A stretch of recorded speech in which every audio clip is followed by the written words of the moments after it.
Dubai air show 2025 में तेजस को लेकर उठी टिप्पणियों के बाद अब भू रणनीतिक तनाव तुर्की पर उल्टा भारी पड़ रहा है। तुर्की का 5वीं पीढ़ी का स्टेल्थ फाइटर कान, जिसे वह यूरोप का पहला आधुनिक स्टेल्थ जेट बताता रहा, आज पूरी तरह अमेरिकी इंजन लाइसेंस पर अटका हुआ है।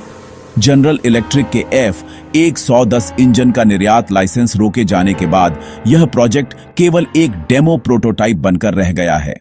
फरवरी 2024 की पहली 15 मिनट की उड़ान के बाद आज तक इस विमान ने एक भी परीक्षण उड़ान नहीं भरी। सप्लाई चेन टूट चुकी है, कई देशों ने अपने पुर्जों की शिपमेंट रोक दी और तुर्की ने अपने शुरुआती ग्राहक देशों को अनौपचारिक रूप से पीछे हटने का संकेत दिया।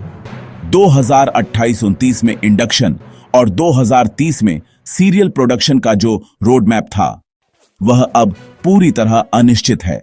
इस संकट की जड़ केवल तकनीकी नहीं बल्कि रणनीतिक भी है। रूस से S-400 मिसाइल सिस्टम खरीदने के बाद अमेरिका ने तुर्की को F-35 प्रोग्राम से बाहर कर दिया और अब उसके अपने लड़ाकू विमान का इंजन लाइसेंस भी रोक दिया है।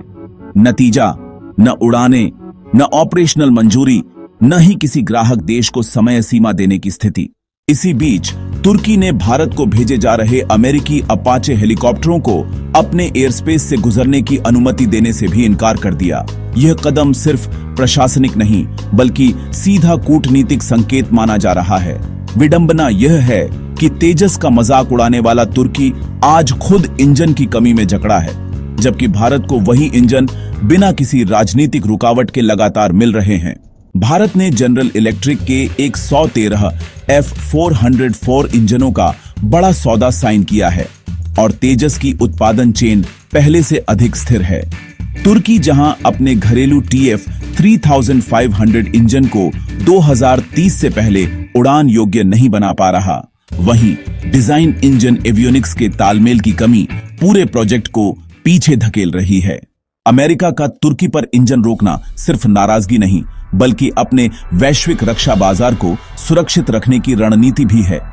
अगर कान सफल हो जाता तो यह F-35 के लिए एक सस्ता विकल्प बन सकता था, जिसे अमेरिका ने समय रहते रोक दिया।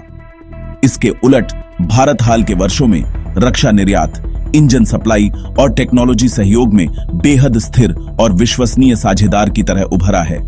तेजस, पिनाका, ब्रह्मोस जैसे सिस्टम भारत को एक उभरते वैश्विक हथियार सप्लायर के रूप में स्थापित कर रहे हैं।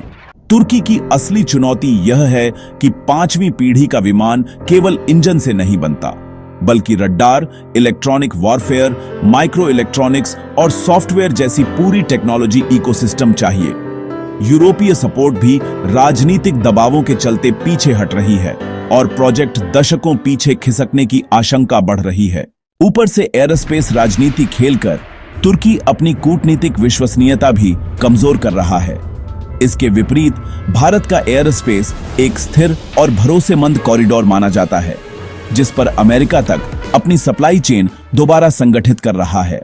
अंत में तुर्की की स्थिति दुनिया को यह सिखाती है कि आधुनिक रक्षा प्रोजेक्ट सिर्फ तकनीक पर नहीं बल्कि स्थिर कूटनीति और भरोसेमंद साझेदारी पर टिके होते हैं, और जब यह संतुलन बिगड़ता है तो पूरी परियोजना सिर्फ प्रोटोटाइप की सीमा में कैद होकर रह जाती है। बाकी आप लोग इस पर क्या सोचते हैं? अपनी राय नीचे कमेंट में जरूर बताएं। वीडियो को लाइक, सब्सक्राइब और अपने दोस्तों तक जरूर शेयर करें। जय हिंद, वंदे मातरम।